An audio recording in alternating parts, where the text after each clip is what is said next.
ఒక కొంటె పిల్లనే చూసా, సెంటీమీటర్ నవ్వమని అడిగా, తను నవ్వే నవ్వితే 100 మంది చచ్చిపోయారు.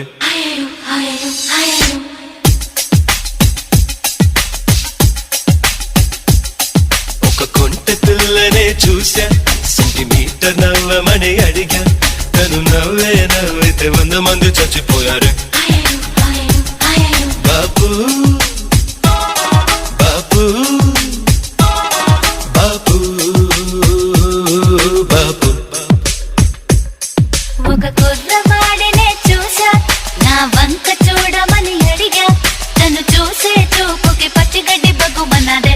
అయ్యో అయ్యో అయ్యో బాబు